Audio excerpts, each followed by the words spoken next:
صل على محمد وآل محمد.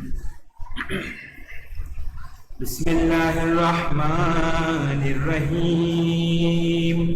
عن جابر بن عبد الله الأنصاري عن فاطمة الزهراء عليه السلام بنت رسول الله صلى الله عليه وآله قال سمعت فاطمة أنها قالت دخل علي أبي رسول الله في بعض الأيام وقال السلام عليك يا فاطمة فقلت وعليك السلام.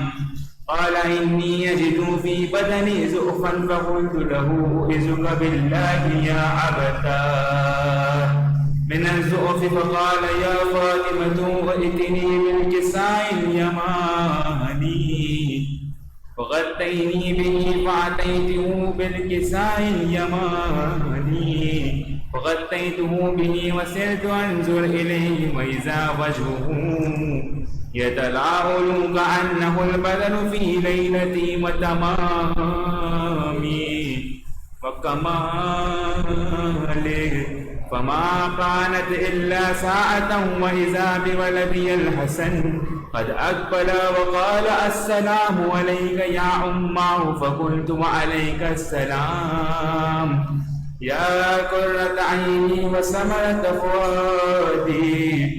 فقال يا أماه إني أشم عندك رائحة طيبة كأنها رائحة جدي رسول الله.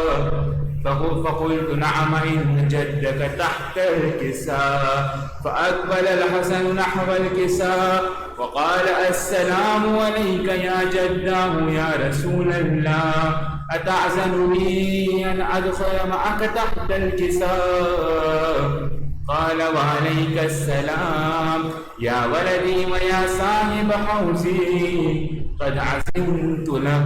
ودخل معه تحت الكساء فما كانت إلا ساعة وإذا بولدي الحسين قد أقبل وقال السلام عليك يا أماه. فقلت وعليك السلام يا أماه. فقلت وعليك السلام يا ولدي ويا قرة عيني وثمرة فؤادي. فقال لي يا أماه إني أشم عندك رائحة طيبة كأنها رائحة جدي رسول الله صلى الله عليه وآله. فقلت نعم إن جدك وأخاك تحت الكساء.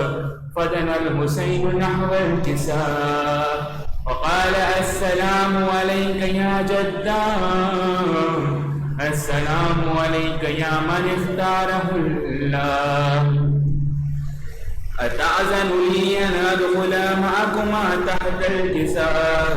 وقال وعليك السلام يا ولدي ويا شافي أمتي قد أذنت لك. ودخل معهما تحت الكساء. فأقبل عند ذلك أبو الحسن علي بن أبي طالب وقال السلام عليك يا بنت رسول الله. فقلت وعليك السلام يا أبا الحسن ويا أمير المؤمنين. وقال يا فاطمة إني أشم عندك رائحة طيبة كأنها رائحة أخي وابن عمي رسول الله. فقلنا مع ولديك تحت الكساء. فأقبل علي نحو الكساء وقال السلام عليك يا رسول الله أتأذن لي أن أكون معكم تحت الكساء؟ قال له وعليك السلام يا أخي ويا وسيء وخليفتي وصاحب لبائي قد أذنت لك. ودخل علي تحت الكساء ثم أتيت نحو الكساء وقلت السلام عليك يا عبداه يا رسول الله أتعزن لي أن أكون معكم تحت الكساء؟ قال وعليك السلام يا بنتي ويا بزعتي قد أذنت لك فدخلت تحت الكساء فلما اكتملن جميعا تحت الكساء أخذ أبي رسول الله بطرفي الكساء وعومها بيده اليمان إلى السماء وقال اللهم إن هؤلاء أهل بيتي وخاصتي وحامتي لحمهم لحمي ودمهم دمي يؤلمني ما يؤلمهم ويحزنني ما يحزنهم أنا حرب لمن حاربهم وسلم لمن سالمهم وعدو لمن عاداهم ومحب لمن أحبهم إنهم مني وأنا منهم فاجعل صلواتك وبركاتك ورحمتك وغفرانك ورضوانك علي وعليهم وأذهب عنهم الرجس وطهرهم تطهيرا.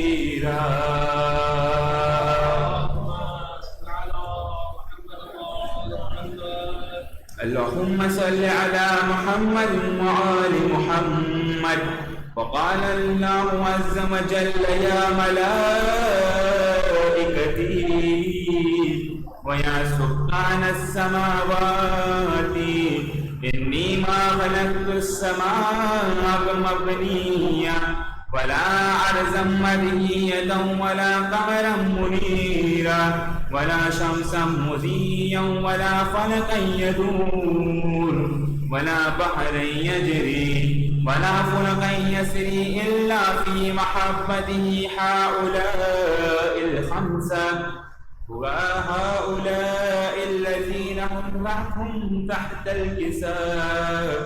فقال الأمين جبرائيل يا ربي ومن تحت الكساء؟ فقال عز وجل هم أهل بيت النبوة ومعدن الرسالة هم فاطمة وأبوها وبعلها وبنوها.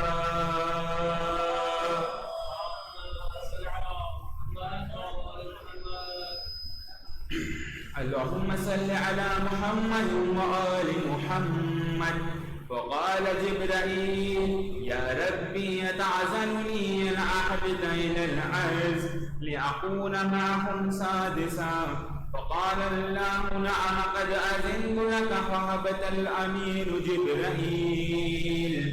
وقال السلام عليك يا رسول الله العلي الأعلى يقرئك السلام ويخصك بالتحية والإكرام ويقول لك وعزتي وجلالي إني ما خلقت السماء مبنية ولا عرزا مدهيا ولا قمرا منيرا ولا شمسا مزيا ولا فلكا يدور ولا بحرا يجري ولا فلكا يسري إلا لأجلكم ومحبتكم قد أذن لي وأن أدخل معكم فهل تعزن لي يا رسول الله؟ فقال رسول الله وعليك السلام يا أمين وهي الله إنه نعم قد أذنت لك. فدخل جبرائيل معنا تحت الكساء فقال لأبي إن الله قد أوحى إليكم يقول إنما يريد الله ليذهب عنكم الرجس أهل البيت ويطهركم تطهيرا.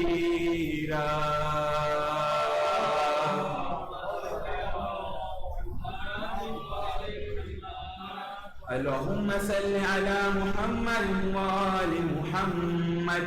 وقال علي لأبي يا رسول الله أخبرني ما لجلوسنا هذا تحت الكساء من الفضل عند الله؟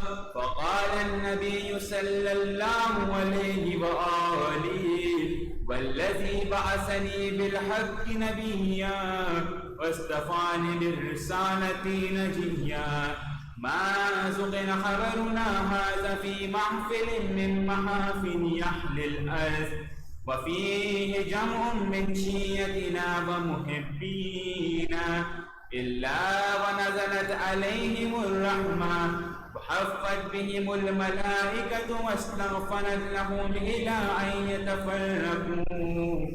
وقال علي عليه السلام إذا ولى فزنا وفاز شيعتنا ورب القعبة.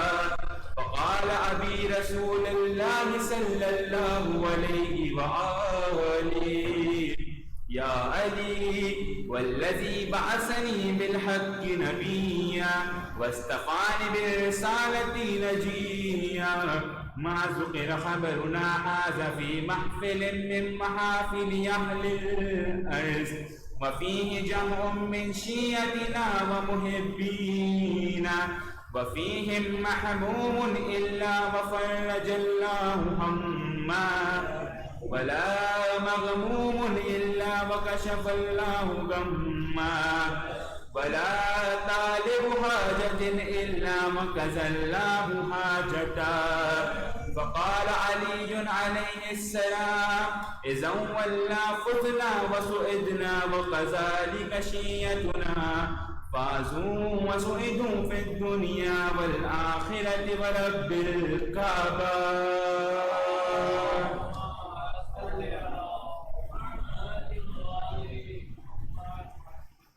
بر محمد و آل محمد صلوات.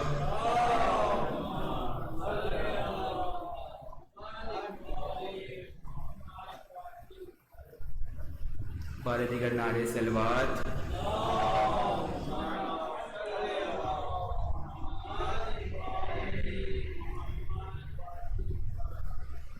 اب مجھے کوئی سکینہ نہیں کہتا بابا. اب مجھے کوئی سکینہ نہیں کہتا بابا.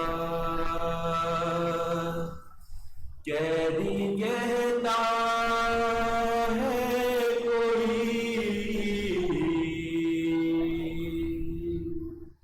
قیدی کہتا ہے کوئی یتیم بابا. اب مجھے کوئی سکینہ نہیں کہتا بابا. میں بیان کیسے کروں اپنی مصیبت تم سے، کیا کروں اپنے تماچوں کی شکایت تم سے. سنتی ہوں دادی نے کھا، سنتی ہوں دادی نے کھا یا تھا تماچا بابا. اب مجھے کوئی سکینہ نہیں کہتا بابا. نیلے رخساروں کے بینائی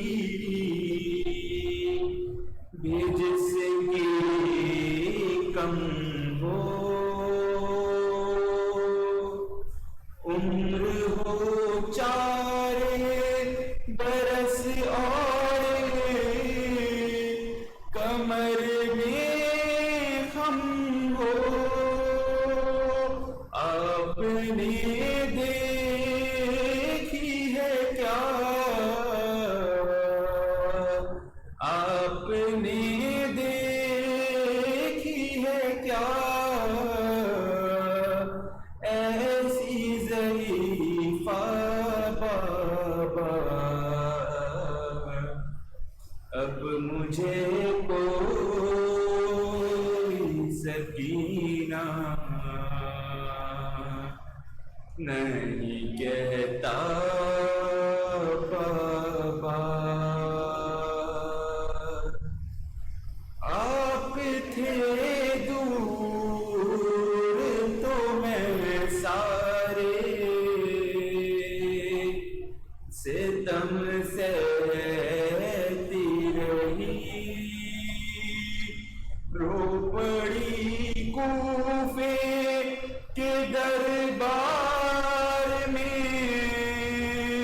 میں سہ نہ سکی آپ کے سامنے جب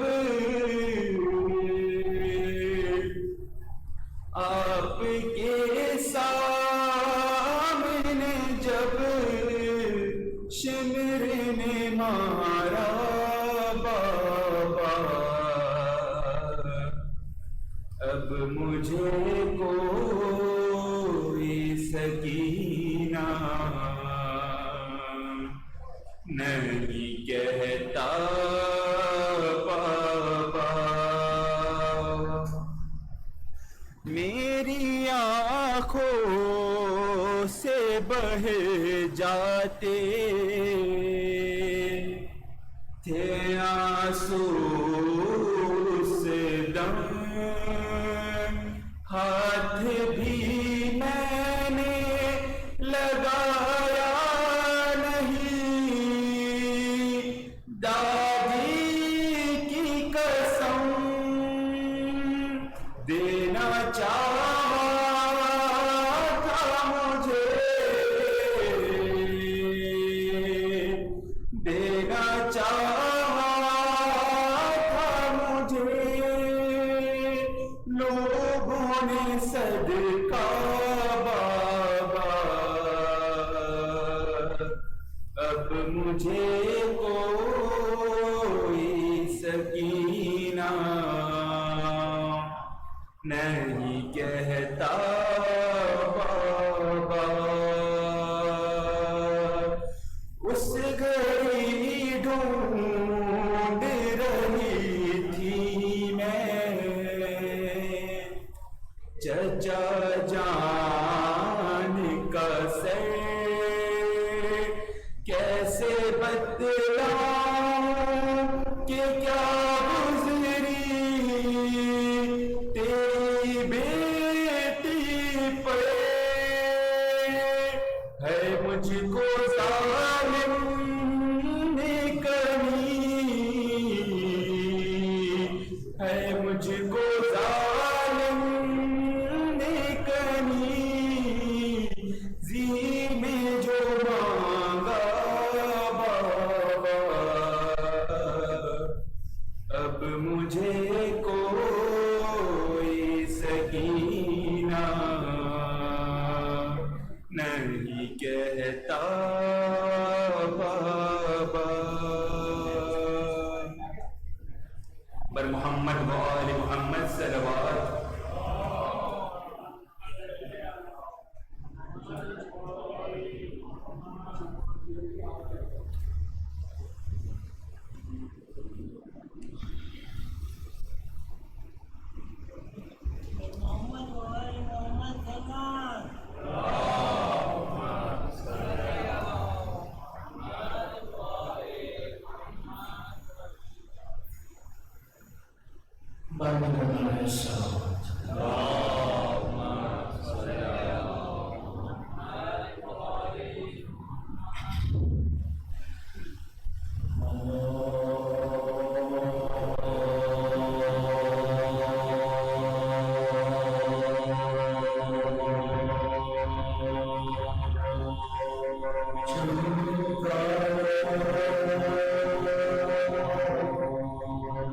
جس کے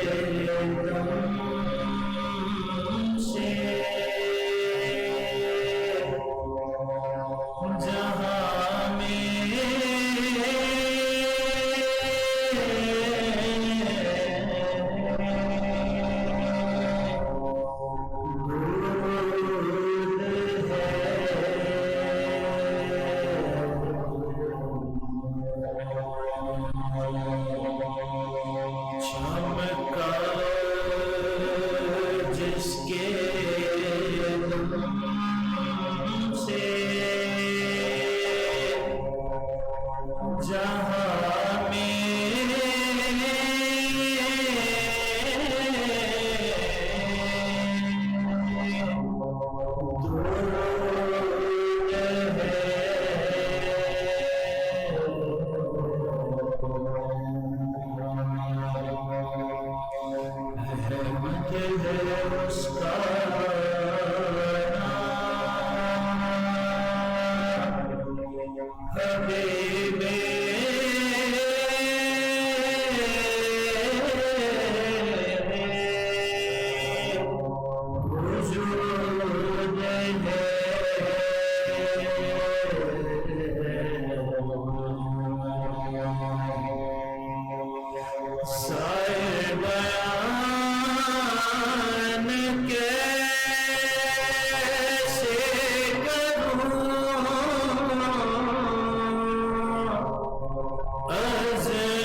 مولانا صاحب تشریف فرمائیں، انتہائی اختصار کے ساتھ 4 بات برسے کی پیش کریں۔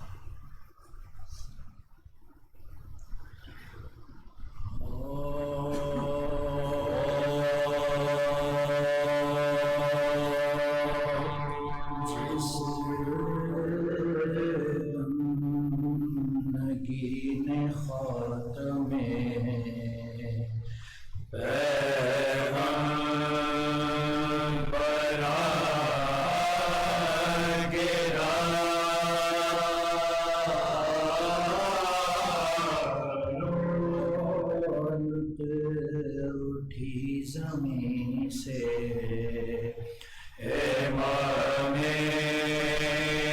زمان گرا،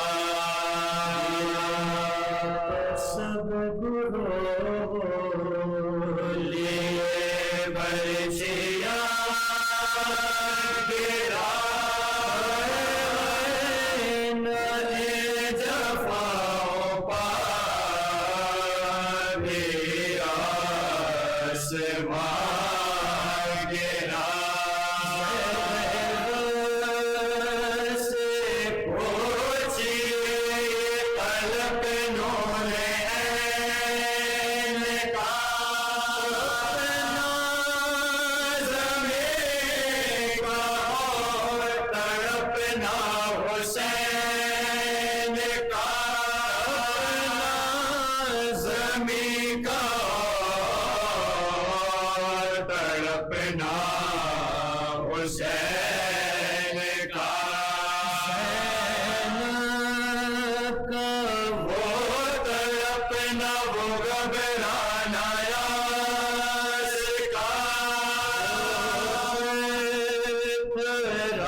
بلک کے یہ کلمہ راس کا واسطہ اصغر کی پیاس کا، واسطہ اصغر کی پیاس کا،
کہتے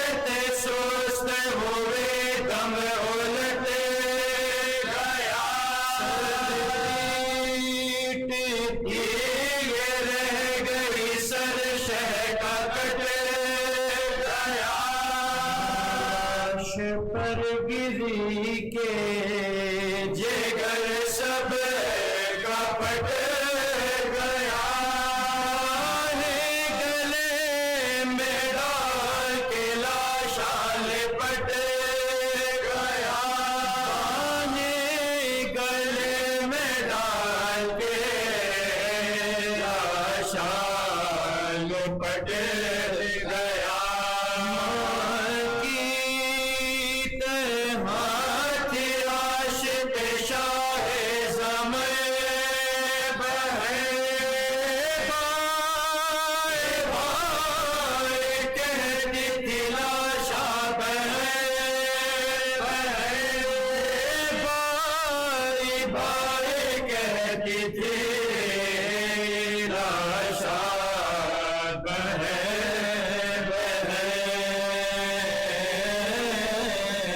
جس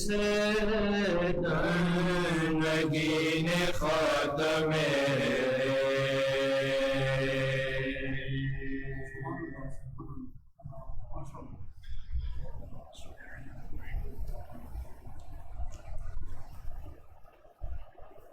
محمد وآل محمد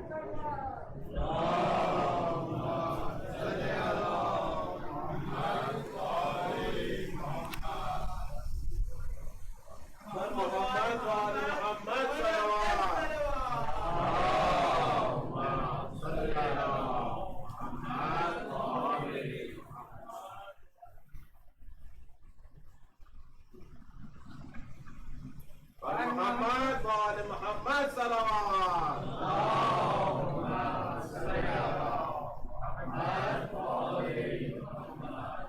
نعرہ حیدری محمد وآل محمد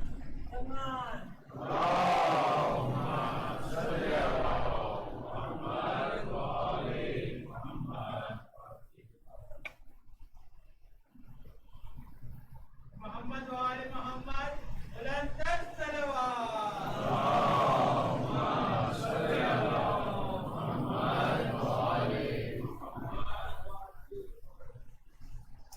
درود بجا محمد آل محمد اللهم صل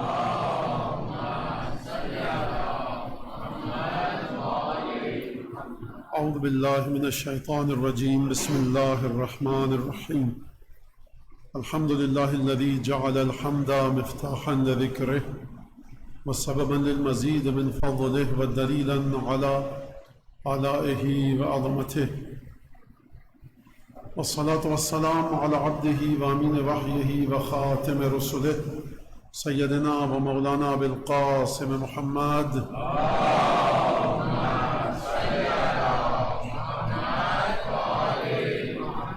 وعلى أهل بيته الطيبين الطاهرين الذين أذهب الله عنهم الرجس وطهرهم تطهيرا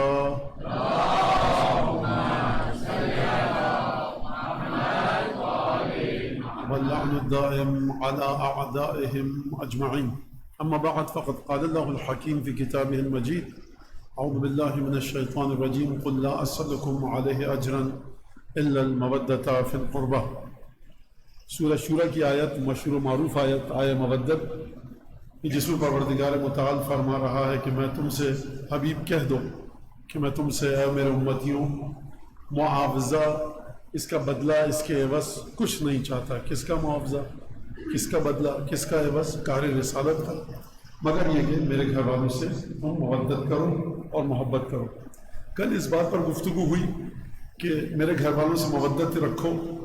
یہ بات اتنی آسان نہیں ہے، بلکہ میں نے آپ کی خدمت میں یہ بات سمجھانے کی کوشش کی کہ جو بھی مودت اور محبت کا مادہ ہے اسے اہل بیت کے قدموں میں ڈال دو، اور جو تمہارے وجود میں مودت اور محبت کا مادہ ہے اس میں سوائے نبی کریم کے گھر والوں کے علاوہ کسی اور کے لیے محبت اور وفاداری کا جذبہ نہ ہو. اور پھر اس کے بعد سورہ فرقان کی آیت کہ حبیب ان سے کہہ دو ما اسألکم علیہ من اجر، میں تم سے کوئی اجر نہیں چاہتا. سورہ شورى میں فرمایا سوائے ایک اجر چاہتا ہوں کہ میرے گھر والوں سے مودت کرو، اور سورہ فرقان میں فرمایا کہ میں تم سے کوئی اجر نہیں چاہتا مگر یہ کہ تم میں سے کوئی اگر چاہے کہ خداوند تبارک و تعالی کی طرف راستے کا انتخاب کرے تو ہاں وہ مجھے اجر دے. لہٰذا سورہ فرقان کی آیت اور سورہ شورا کی آیت کو اگر جوڑ کر دیکھا جائے تو سمجھ میں یہ آیا کہ اگر آپ نے مودت اہل بیت کی اور اہل بیت سے مودت و محبت کی تو اس کے دو نتیجے نکلیں گے. ایک تو یہ کہ آپ نے خدا کی طرف سفر کرنے کا راستہ اختیار کر لیا. دوسرے یہ کہ آپ نے رسول خدا کو ان کی رسالت کا معاوضہ بدلہ اور عوض دے دیا. یہ دو باتیں سورہ فرقان اور سورہ شورا کی آیتوں کو ملا کر. اس کا مطلب کیا ہے؟ اس کا مطلب یہ ہے کہ اگر کوئی شخص مودت اہل بیت نہ رکھتا ہو، لاکھ نمازیں پڑھے، خدا کے راستے پر نہیں ہے. یہ بات واضح ہو گئی. جب سورہ فرقان کی آیت دیکھو 57ویں آیت یہ کہہ رہی ہے کہ الا من شاء ان يتخذ الى ربه سبیلا. حبیباً سکھا تو ما اسألکم علیہ من اجر، کسی قسم کا رتی برابر ذرہ کوئی اجر مجھے نہیں چاہیے. ہاں تم میں سے اگر کوئی چاہے خدا کی طرف کسی راستے کو اختیار کرنا تو وہ آئے اور مجھے اجر دے. لہذا اجر کی پہلی شرط کیا ہے کہ آپ اگر چاہتے ہیں خدا کی طرف جانا تو پھر آپ اجر دینے کے بارے میں سوچئے رسول خدا کو. اگر آپ خدا کی طرف جانا نہیں چاہتے، اگر آپ خدا کی معرفت کا راستہ اختیار کرنا نہیں چاہتے تو آپ کو زحمت میں ڈالنے کی ضرورت نہیں ہے اپنے آپ کو کہ رسول خدا کو اجر کیسے دیں، کیونکہ اس کے علاوہ کوئی اور اجر ہے نہیں. آپ کہیے مولانا بچپن سے کوئی نماز قضا نہیں ہوئی، لیکن پنجتن 14واں سے 12واں ہوتے ہوئے ہم رسول خدا کو دیکھتے ہیں بس. تو یہ بات غلط ہے. جہاں تک پروردگار عالم کی مشیت اور ارادہ مودت اور محبت کے سلسلے میں آئے ان تمام سلسلوں کو آپ کو ماننا پڑے گا، ورنہ روز ازل میں بھی شیطان نے کہا جو تیرے سامنے جھک گیا پھر وہ تجھ ایک آدمی کے سامنے جھکے. لہذا تسلسل مشیت الہی کو سمجھیے کہ کہاں تک پروردگار عالم کی مشیت کا سلسلہ جا رہا ہے.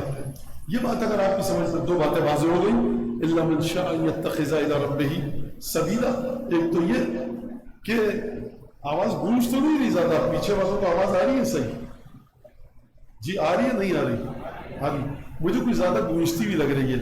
اگر اس کی گونج کو آپ ایک کم کر دیں ذرا سا، محمد و آل محمد ذرا سا تھوڑا، بالکل شروع میں بڑی صحیح مناسب تھی.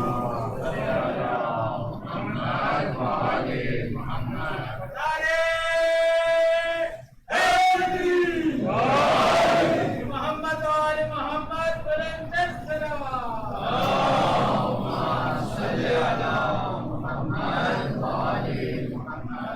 ٹھیک ہے شروع کروں میں؟ بڑی مہربانی نوازش. آپ کہیں کہ مولانا مجلس کم پڑھتے ہیں، ہم کو زیادہ ڈکٹیشن دے دیں.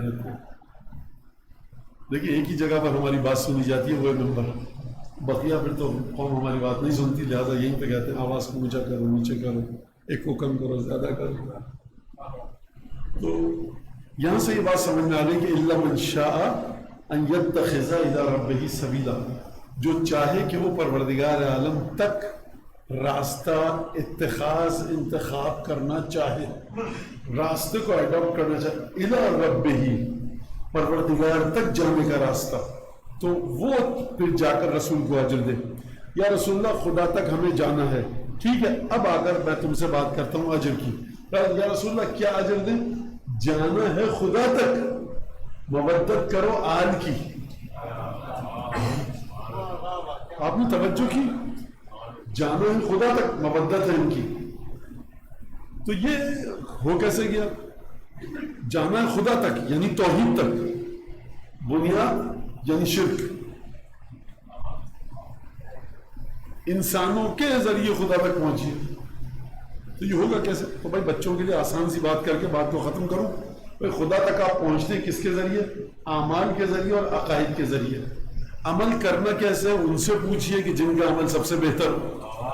عقیدہ کون سا سب سے اچھا؟ ان سے عقیدے کو لیجئے کہ جن کا عقیدہ سب سے بہتر ہو.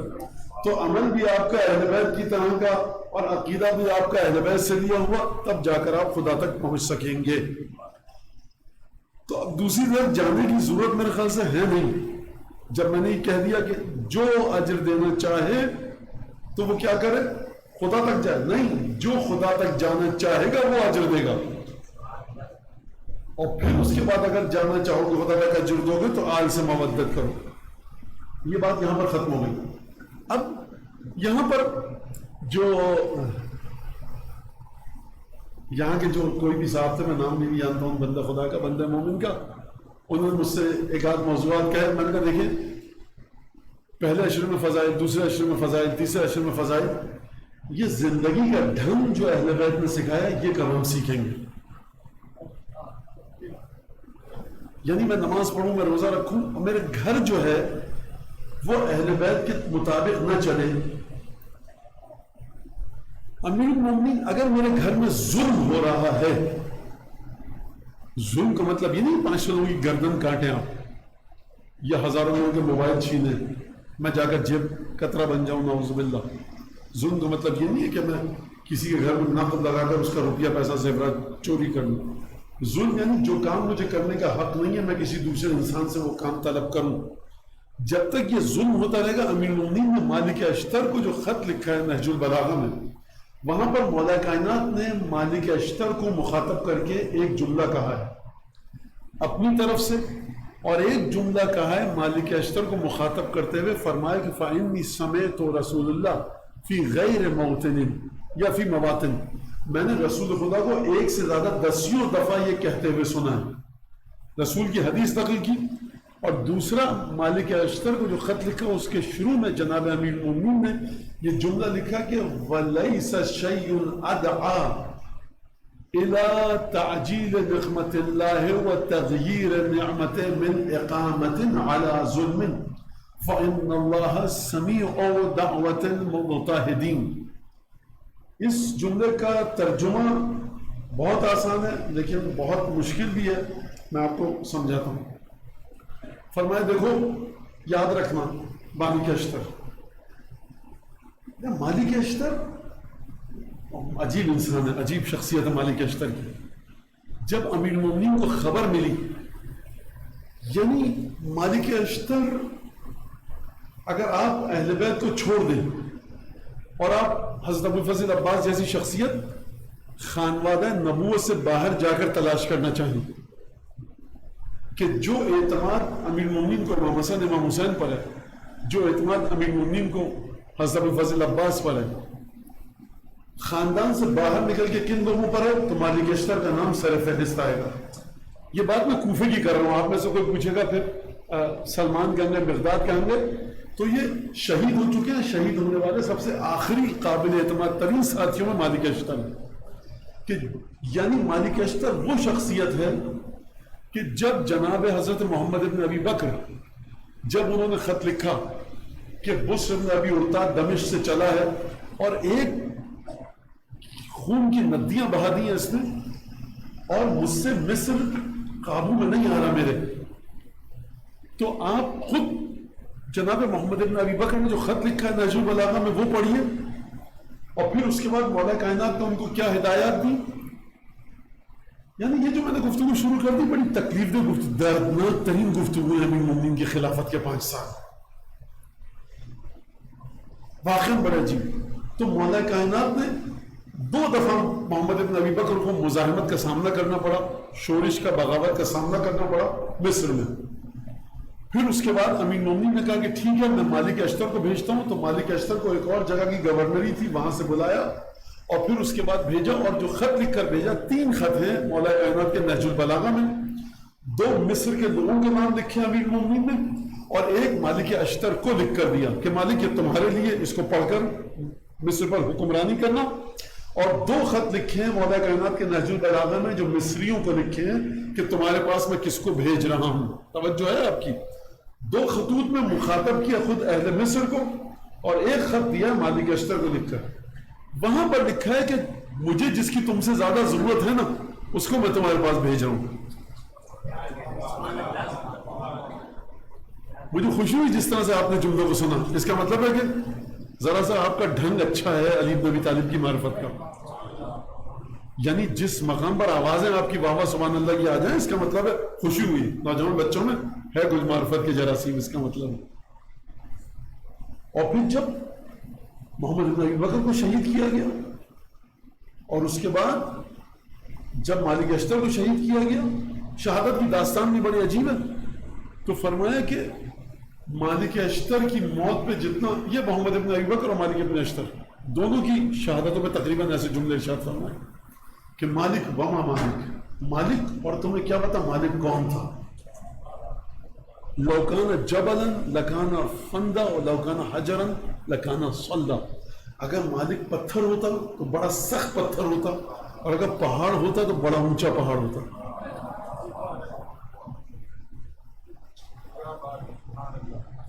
یعنی بڑی عجیب بات ہے. پتہ نہیں کہاں سے گفتگو چلی تھی، کہاں چلی گئی، خیر سمجھ آ گیا. تو یہ مالک اشتر، اور انشاءاللہ اگر توفیق ملی تو اس میں مالک اشتر پر کچھ گفتگو کریں گے. وہاں پر والا کائنات نے جو اپنا جملہ لکھا ہے خط کے اندر، وہ لکھا ہے دیکھو لیس شیء، کوئی چیز بھی ادعا الى تغییر نعمت اللہ و تعجیل نقمتہ. دو چیزیں ہیں، ایک چیز موجودہ چیز کو ختم کر دیتی ہے، اور ایک چیز جو نہیں ہے اس کو لے کر آتی ہے. توجہ کیا آپ نے؟ ایک چیز ہے، امین امید ذکر کر رہے ہیں اس چیز کا. دیکھو اگر یہ کام کرو گے تو جو چیز تمہارے پاس نہیں ہے وہ آ جائے گی، اور جو ہے وہ چلی جائے گی. تو وہ کام کیا ہے، اور جو چیز نہیں ہے جو آ جائے گی وہ کیا ہے، اور جو ہے وہ چلی جائے گی وہ کیا ہے؟ تو فرمایا لیس شیء، کوئی چیز ایسی نہیں ہے ادعا من تغییر نعمت اللہ، کہ جو اللہ کی نعمت کو بدل دے، اور اللہ کی نعمت کو زحمت میں بدل دے. اللہ کی نعمت تم سے چھن جائے. نعمت خدا کی ہے، چھن سکتی ہے. وَتَعْجِيلِ نِقْمَتِهِ، اور اللہ کا عذاب اور نقمت اور ناراضگی اور عذاب اور عتاب بہت جلدی آئے گا. اللہ کا عذاب ابھی تک نہیں آیا، جلدی آ جائے گا، اور نعمت ہے خدا کی دی ہوئی تو چھن جائے گی. من اقامت علی ظلم، کسی بھی قسم کے رتی برابر ظلم پہ اگر تم اصرار کر رہے ہو تو جان لو یہ دو چیزیں تمہیں مل جائیں گی.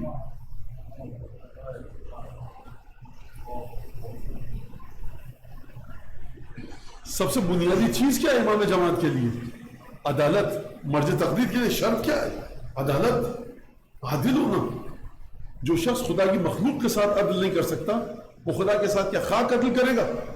یہ میں نے جملہ کیوں کہا؟ اگر انسان سماج کے لوگوں کے ساتھ عدل نہیں کر سکتا کہ جہاں پر مسلسل کئی نگاہیں اور کئی نظریں اس پر گڑی ہوئی ہیں، تو اس خدا کے ساتھ کیا عدل کرے گا جو خدا ڈھیل دیے جا رہا ہے؟ سودا لینے جاتا ہوں اس کے ساتھ عدل نہیں کرتا، گھر میں عدل نہیں کرتا، بچوں کے ساتھ، بیوی کے ساتھ، والدین کے ساتھ ظلم کرتا ہوں، بیوی پر ظلم کرتا ہوں، بچوں پر ظلم کرتا ہوں، پڑوسی پر، محلے والے پر میں ظلم کرتا ہوں. تو پھر جب ظلم کرتا ہوں تو مولا کائنات فرمانا اگر تم نے ظلم پر اقامت علی ظلم، یاد رکھیے گا اس جملے کو مولا کائنات دوسرے انداز میں کہہ سکتے تھے عربی میں، من الاقامت علی الظلم. اقامت پر بھی الف لام لاتے، ظلم پر بھی الف لام لاتے. الف لام نہیں لائے، علی بن ابی طالب کا کمال کلام ہے، کسی ہمہ شمہ کا کلام نہیں ہے. جب الف لام کے بغیر لایا جائے یعنی ظلم کی جتنی بھی صورتیں ہوں، رتی برابر ظلم ہو، کم ترین ظلم ہو، اقامت، کسی بھی طرح کے ظلم پر تم اصرار کر رہے ہو، یاد رکھو خدا کا عذاب بڑی جلدی آئے گا، خدا کی نعمت چھن جائے گی. دلیل کیا بتائی امیر المومنین نے؟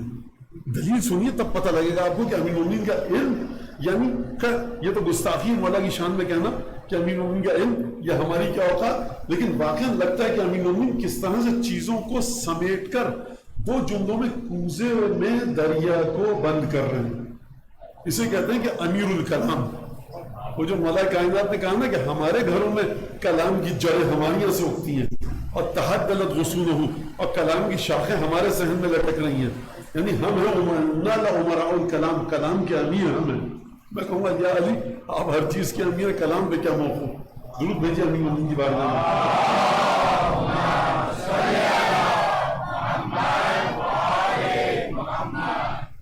شب جمعہ خدا کو جو اذکار ان میں سب سے زیادہ پسند جو ہے وہ کیا ہے؟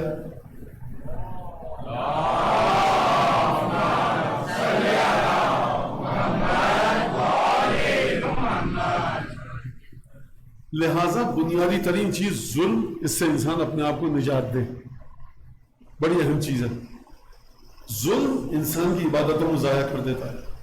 ایک جملہ گھر میں ناروا نازیبا، ایک کام جو آپ کا حق نہیں ہے، ایک چیز ایسی کہہ دی جائے کہ جو میں اپنی حدود سے آگے بڑھ جاؤں، یہ انسان کی عبادتوں کو ضائع کر دیتا ہے. اور الحمدللہ خدا کا شکر ہے کہ مجھے دور نہیں جانا پڑے گا، ہمارے اپنے معاشرے میں یہ ہو رہا ہے۔ اس کی دو وجہ سوشل پوائنٹ آف ویو سے میں بتا دوں، سوشل سائنسز سے مدد لیتے ہوئے، ایک تو ہماری کی غربت اور پاورٹی، دوسرے ہم سمجھنا نہیں چاہتے چیزوں کو۔ غربت کا اثر کیا ہے؟ ایک فلیٹ اگر ہے 2 کمروں کا 3 کمروں کا، وہ کیپیسٹی اس کے اندر ایک فیملی کی ہے، کس طرح سے وہاں حجاب ہوگا، کس طرح سے وہاں خیال رکھا جائے گا۔ قرآن فرما رہا ہے میاں بیوی کے لیے ہن لباس لکم وانتم لباس لہن، دیکھو یہ تمہارا لباس ہے، تمہاری بیوی ہے، تم ان کا لباس ہو۔ قرآن مجید میاں بیوی کی زندگی کو ایک پرائیویسی عطا کر رہا ہے۔ آپ کہتے ہیں سرکار جوائنٹ فیملی سسٹم سب سے اچھا، اور بیڈ روم سیاست چل رہی ہے وہاں پر، دیورانی جٹھانی کمرے میں ایک پوری رپورٹ جا رہی ہے، غیبتیں ہو رہی ہیں، اور اسے مولانا بڑا ہمارے یہاں یہ الحمدللہ بڑے محبت سے رہے۔ کہاں رہ رہے ہیں آپ؟ مولانا نہیں ہے نا، آپ کے واٹس ایپ پر میسیجز نہیں آتے خواتین کے، کبھی مولانا ہو جائیے تب آپ کو پتہ لگے کہ خواتین کیا شکایتیں کرتی ہیں اور کیا ظلم گھروں میں ہو رہا ہے۔ میں اس درود بھیجوں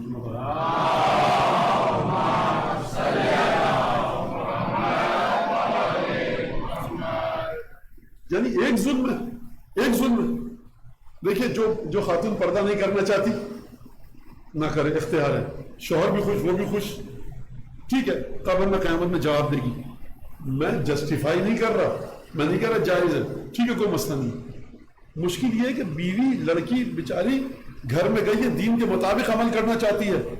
یہاں پر مجھے یہ جملہ کہ ایک لڑکے سے شادی ہو پوری لسٹ آتی ہے، میرے ساتھ میرے ابا سے اجازت دو، میری اماں سے اجازت دو، بڑے بھائی سے اجازت دو، اچھا وہ ناراض ہے، بھائی کیا مطلب ہے؟ یہ اہل بیت کی زندگی ہے؟ یہ اہل بیت نے یہ سکھایا آپ کو؟ آپ سے زیادہ عادل امیر المومنین تھے، جناب زینب ان کے ساتھ نہیں رہی، امام حسن امام حسین ان کے ساتھ نہیں رہے۔ اگر آپ کو رہنا ہے اس طرح سے، دیکھیے ہمارے معاشرے کا یہ بڑا مسئلہ ہے، اور جو میری مجلس سے سنتے ہیں وہ کہوں گا آج مولانا بالکل ایک عجیب موضوع پہ بول رہا ہے، میں نہیں بولتا، لیکن کبھی کبھی یہ ان باتوں کو ترک کر دینا، خوف آتا ہے کہ واجب کو انسان منبر پر بیٹھ کر ایک اپنے ہاتھوں سے کھو رہا ہے۔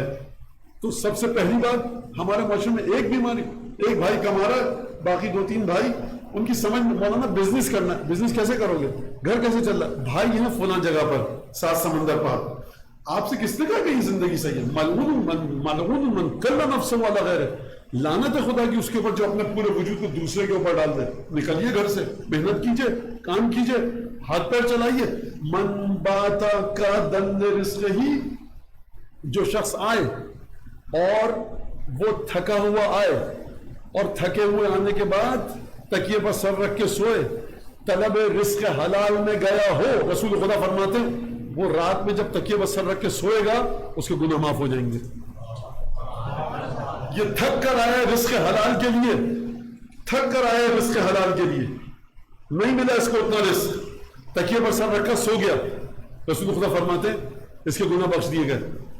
من لا یبالی من این یکتسب المال، جس کو اس کا کوئی خیال نہیں ہے، ڈر نہیں ہے، حرام بھی آنے دو، حلال بھی آنے دو، گلا بھی کاٹو، جیبی کی بھی کاٹو، سب حرام مال گھر میں آنے دو، رسول خدا فرمائے جس کو اس کا خیال نہیں ہے، لا یبالم یبال اللہ، خدا کو بھی اس کا خیال نہیں ہوگا کہ من این ادخلہ فی النار، کہ کہاں سے اس کو جہنم میں پھینکے۔ تو بنیادی چیز ظلم ہے، یاد رکھیے گا، جو کہ ہمارے معاشرے میں ہے۔ اچھا اس کا مطلب یہ نہیں ہے کہ جوائنٹ فیملی سسٹم ختم ہو جائے تو ظلم ختم ہو جائے گا، جب تک یہ انسان ہے ظلم ہے۔ اگر ظلم نہ ہوتا تو ائمہ اہل بیت ظلم کے بارے میں یہ باتیں نہ کہتے، توضیح مسائل نہ لکھی جاتی۔ توضیح مسائل یعنی آپ کا فریم یہاں پر ہے، اس سے آگے آپ بڑھے آپ ظلم کر رہے ہیں، اس سے آگے آپ بڑھے آپ اپنی حد سے تجاوز کر رہے ہیں۔ امیر مومنین فرماتے کسی بھی قسم کا ظلم، کسی بھی قسم کا ظلم، کیا مطلب کسی بھی قسم کا ظلم؟ اب جو مولانا جاتے ہیں گھروں میں، مولانا یہ بہو بیٹھی ہیں ہماری، ان سے پوچھ لیجیے، ہم بالکل اپنی بیٹی سمجھتے ہیں، جی مولانا ہم اپنی ماں سمجھتے ہیں۔ مولانا کہتے ہیں ذرا آپ اکیلے میں بتائیے نا کتنا آپ بیٹی سمجھتی کتنا ماں سمجھتی ہے۔ یہ ہر مولانا کو آپ اس ممبر پہ بیٹھے مولانا کی طرح نادان مت سمجھیے جس کو سمجھ میں نہیں آتی بہت سی باتیں۔ بعض مولانا ہوتے ہیں کہ چہرے کا رنگ دیکھ کے پہچان دیتے ہیں کہ کون آدمی کس حد تک سچ بول رہا ہے۔ لہٰذا میں کہہ رہا ہوں نا ہر آدمی میری طرح نہیں ہوتا جس کو آپ مسئلہ دکھا بھی نہ سمجھ میں نہیں آئے گا۔ لہٰذا مولانا فرمانے کسی بھی قسم کے ظلم پر اگر رکے رہے، وجہ کیا بتائی امیر مومنین نے؟ کیونکہ خدا مظلوموں کی پکار کو سنتا ہے۔ آپ مظلوم پر ظلم کر سکتے ہیں، میں مظلوم پر ظلم کر سکتا ہوں، لیکن میں مظلوم کو اپنے خلاف بد دعا کرنے سے روک نہیں سکتا. اس کے لیے کیا 200 رکعت نماز جعفر تیار پڑھنی پڑتی ہے یا 1000 رکعت نماز پڑھنی پڑتی ہے یا جشن کبھی پڑھنی پڑتی ہے؟ مظلوم جس حال میں بھی اس کا دل ٹوٹا، آنکھوں سے آنسو آئے، اس نے بد دعا کی، آپ کا کام تمام. امیر المومنین فرمانے کہ لیس شیء ادعا الی تغییر نعمت اللہ ہوا تعجیل نقمتہ. سب سے زیادہ جو عذاب جلدی سے آتا ہے اور نعمت جو زائل ہوتی ہے وہ یہ ہے کہ تم کسی بھی طرح کے ظلم پر اصرار کرتے رہو، ٹکے رہو، جمے رہو. کیونکہ وجہ سنیے، کیونکہ خدا مظلوم کی پکار کو سنتا ہے. یعنی مظلوم پکار رہا ہے تمہارے خلاف، مظلوم تمہارے خلاف بد دعا کر رہا ہے، یاد رکھیے گا.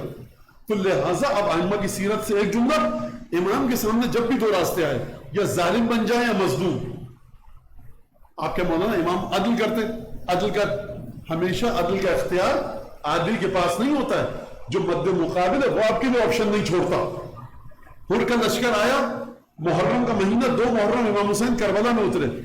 کسی ساتھی نے کہا کہ مولا کم ہے، ابھی حملہ کیجئے، میں جنگ میں پہل نہیں کروں گا. کبھی آپ نے پوچھا کیوں نہیں کروں گا پہل، میں جنگ میں پہل کیوں نہیں کروں گا؟ کیونکہ محرم کے مہینے کا آغاز ہو چکا تھا. اتنی سی بات آپ کے لیے، اتنی سی بات ہے. حسین ابن علی مجسم عدل ہے. مسلم ابن عقیل شریک ابن اعور کے گھر میں عبید اللہ ابن زیاد تعزیت کے لیے آئے، ہانی ابن عروہ موجود ہے. کہا تم پیچھے چھپ جاؤ کمرے کے، جب میں اشارہ کروں آنا اور عبید اللہ ابن زیاد کا سر کاٹ دینا. عبید اللہ مر گیا، پھر کوفے میں دم نہیں ہے کسی میں کہ حسین کی مخالفت کر سکے. عبید اللہ آیا، بیٹھا، چلا گیا. کہا کہ کیوں نہیں مارا؟ کہا کہ 2 باتیں تھیں، مجھے رسول کی حدیث یاد آئی کہ ان الاسلام قید الفتح، اسلام مقید ہے دھوکے سے. جب دھوکہ دے دیا تو اسلام تمہارا آزاد ہو گیا اور تم اسلام سے باہر نکل گئے. یہ مسلمان مومن دھوکے کے ساتھ نہیں مارتا. دوسری چیز، تیری زوجہ نے آ کر میری ابا کا دامن پکڑ لیا تو خدا کے لیے میرے گھر میں عبید اللہ کو مت مارو. تو مجھے یہ میں اپنے الفاظ میں حیا آئی. تو آپ سمجھ رہے ہیں اس بات کو کہ کہاں تک جاتی ہے بات عدل اور ظلم کی. امیر المومنین کے بارے میں اگر آپ بات دیکھیے تو کس طرح سے عدل کی بات کر رہے ہیں اور ظلم کی بات کر رہے ہیں. اور یہاں تک کہ وصیت فرمائی اپنی ازواج سے کہ اگر تم سمجھتی ہو میری شہادت کے بعد کہ تمہیں تمہاری زندگی گزارنے کے لیے کسی شوہر کی ضرورت ہے تمہیں اور زندگی اکیلے نہیں گزار سکتی ہو تو بالکل شادی کرنا میرے بعد. اور ان کو ہدایات دے کر گئے. بستر شہادت پر ہیں، سر پر ضربت ہے، جسم میں زہر پھیل چکا ہے، گفتگو نہیں کی جا رہی، لیکن کیا حق کا خیال رکھ رہے ہیں امیر المومنین؟ نکال دیا گیا اصحاب کو، چلے جاؤ. اب بیٹیاں اگر رخصت ہوں گی علی سے، بہویں آئیں گی. ایک صحابی کہتا ہے کہ لا املک، میں اپنے پاؤں میں طاقت نہیں، کیسے جاؤں؟ مجھے آخری دفعہ امام حسن نے کہا یا علی ایک نصیحت فرما دیجئے، آخری نصیحت. مولانا نے کہا اچھا. اور بہت آرام سے جس طرح سے بھی ہو سکتا ہے اس کو نصیحت کی. کیا مطلب؟ مجھ سے یہ طلب کر رہا ہے نصیحت، میں دوں گا، اس کا یہ حق ہے، میرا صحابی ہے. اب یہ عدل اور ظلم سے آگے کی بات ہے. تو ائمہ کی زندگی میں آپ دیکھیے کہ کس طرح سے عدل ہے، کس طرح سے ظلم ہے، کس طرح سے لطف ہے. لہٰذا ائمہ کے سامنے جب بھی 2 راستے آئے، یا ظالم بنے یا مظلوم، ائمہ نے مظلوم بننا گوارا کیا، ظالم بننا گوارا نہیں کیا. آپ اس بات کو دیکھیے. اور یہی کوفہ ہے، حکم دیا گیا عبید اللہ بن زیاد کو، جبر کے ساتھ، دباؤ کے ساتھ امام حسین کے لیے لشکر تیار کیا گیا. جس پر ذرا بھی شک ہے گردن کاٹ دو اس کی، جس پر ذرا بھی شک ہے اس کو قید میں لے آؤ. عبید اللہ کا طرز حکومت یہ. اور امیر المومنین کے نہج البلاغہ میں 10 خطبے ایسے ہیں کہ امیر المومنین لفظ استعمال کیا جائے، خون کے کڑوے گھونٹ پی رہے ہیں صبر کے، اور لشکر اپنے مقام سے ہل نہیں رہا. علی ابن ابی طالب عدل اور انصاف کے دائرے میں رہ کر گفتگو کر رہے ہیں، لشکر نہیں سن رہا. علی چاہیں تو ظلم کر سکتے ہیں جس کے بعد یہ لشکر متحرک ہو جائے اور جنگ کے لیے چلا جائے، لیکن علی ابن ابی طالب نے اپنی جان پر جو مصیبت آئی وہ لے لی، ظلم نہیں کیا. جب کہا کہ ابن منجم ارادے خطرناک ہے، مولا اس کو پکڑیے، قتل کر دیے. کہ اريد حیاتہ ویرید قتلی، میں اس کی حیات چاہتا ہوں، یہ میرا قتل چاہتا ہے. کہا کہ مولا قتل کیجیے. کہا کیف اقتل قاتلی، میں اپنے قاتل کو کیسے قتل کروں؟ تم خود کہہ رہے ہو کہ یہ میرا قاتل ہے. قتل نہیں کیا. تو آپ ظلم کے بارے میں دیکھیے کہ کس طرح سے. لہٰذا ایک تو یہ چیز جو مالک استر کے خط میں، دوسری چیز امیر المومنین نے اسی خط میں جو دوسرا جملہ بیان فرمایا وہ کیا ہے؟ فَإِنِّي سَمِعْتُ فِي غَيْرِ مَوْطِنٍ یا فی مواطن، میں نے دسیوں دفعہ رسول خدا سے کہتے سنا ہے کہ لن تقدس امت، وہ امت کبھی مقدس نہیں ہو سکتی. رسول خدا کی حدیث امیر المومنین نقل فرما رہے ہیں، وہ امت کبھی مقدس نہیں ہو سکتی. کون سی امت؟ جو نماز نہ پڑھے، جو روزہ نہ رکھے، جو صدقہ نہ دے. نہیں سرکار، جس میں لا یوخذ حقہ الضعیف من القوی من غیر متتعتع، جہاں پر کمزور مظلوم طاقتور ظالم سے اپنا حق وصول نہ کر لے. حدیث ختم نہیں ہوئی ہے، حدیث ختم نہیں ہوئی ہے. مولانا نے فرمایا جہاں پر کمزور مظلوم اپنا حق طاقتور ظالم سے وصول کرے بغیر حق لائے ہوں.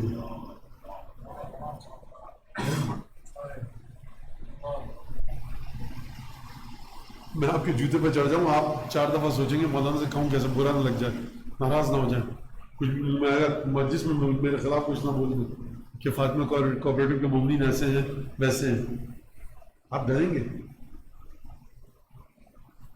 لہذا یہ بات سمجھ میں آ گئی. اب اگلا مرحلہ چلیے امام کی سیرت میں کہ آپ کے ماتحت اور آپ کے جو نیچے کام کرنے والے ہیں ان کو کتنا اطمینان ہے کہ آپ کبھی ظلم نہیں کریں گے. میرا جملہ سمجھے کہ جو آپ کے نیچے لوگ رہتے ہیں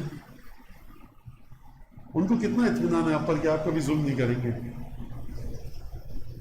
سوال ہے نا میرا، سوال سمجھے کتنا اطمینان ہے.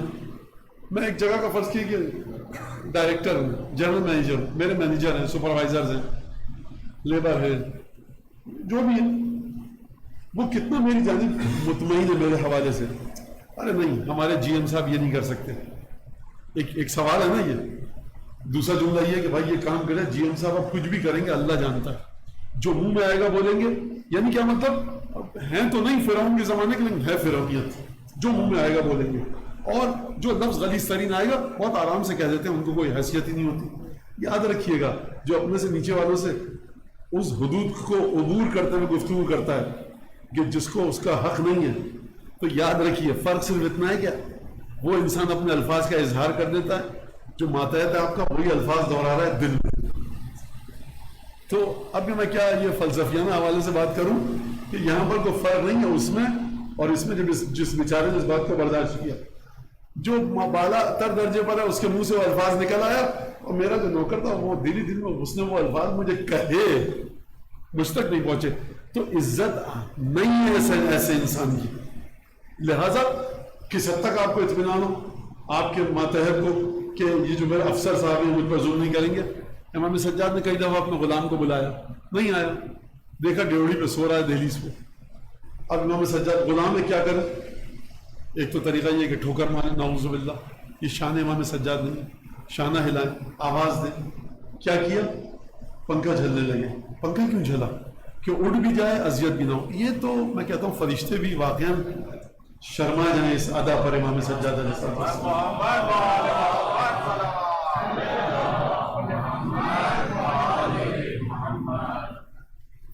تھوڑا سا کہہ رہے ہیں کہ آگے آ جائے، جگہ بہت ہے یہاں پر. محمد و آل محمد بلند الصلوات.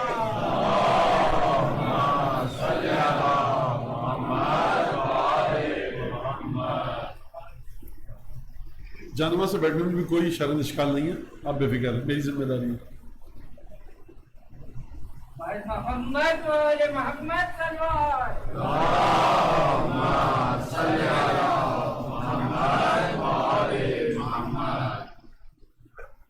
لہذا ظلم کو گھروں سے ختم کریں. میں ایک چیز اور کہہ کر آگے بڑھوں. یہ بڑی عجیب سی تقریر لگ رہی ہوگی، جو بچے مجھے جانتے ہیں وہ بھی عجیب نظروں سے دیکھ رہے ہیں. جب بہو گھر میں آئی تو ساس نے اس کے خلاف ایک محاذ کھول دیا. اچھا، اس سے پہلے میں ایک مسئلہ بتاؤں. اکثر لوگ جب اپنی بہو کی تعریف کر رہے ہوتے ہیں تو وہ ایک ماسی کی تعریف کر رہے ہوتے ہیں، بہو کی تعریف نہیں کر رہے ہوتے. جو بھی خصوصیات مجھے بتاتے ہیں، اچھی میڈ آئی ہے، میں نہیں کہہ رہا گھر کا کام نہ کرے، بالکل کرے. ایک اور مسئلہ کیا ہوتا ہے، ہماری رشتہ اچھی لڑکی ہے، دیندار ہے، پڑھی لکھی ہے، نہیں مولانا بہت پڑھی لکھی ہے، قابو میں نہیں آئے گی، پہلے سے نیت خراب ہے. مطلب مرغی کو ذبح کرنا ہے آپ کو کہ جو قابو میں نہیں آئے گی. پھر اس کے بعد جب آپ کے پوتا پوتی پیدا ہوتے ہیں، مولانا وہ ذہن ہی نہیں ہے اتنا کہ جو تربیت کر سکے. کل جب آپ لینے گئی تھی نا بہو، تو آپ کو گاؤدی اور بیوقوف بہو چاہیے تھی جس کے مرخرے کو آپ دبوچ کر اس سے کام لے سکیں. نیت کیا ہوتی ہے؟ نہیں مولانا بڑی پڑھی لکھی ہے.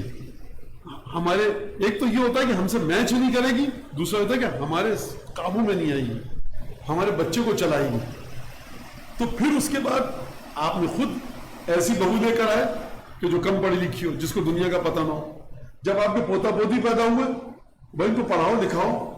تو اب کیونکہ آپ نے جو پہلا آپشن ٹک کیا تھا نا جب، تو ایسی جگہ سے لاؤ کہ جس کی زیادہ سمجھ میں باتیں نہ آ سکیں، جو 8ویں کلاس بیچاری پاس ہو. برائی نہیں ہے 8ویں پاس، کوئی برائی نہیں ہے.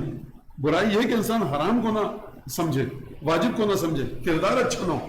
میں یہ دنیاوی لوگوں کی سوچ کے مطابق بات کر رہا ہوں، خوب توجہ کیجیے گا. البتہ اب الحمدللہ ہماری بچیاں پڑھنے لکھنے لگی ہیں اور آگے جا رہی ہیں، اس میں کوئی شک نہیں. لیکن بہرحال تو پھر اس کے بعد وہاں پر، اور پھر نسل آپ کی کس سے چلتی؟ جس سے نسل چل رہی ہے آپ کی، آپ اس کے سامنے اس کی ماں کی برائیاں کیجئے.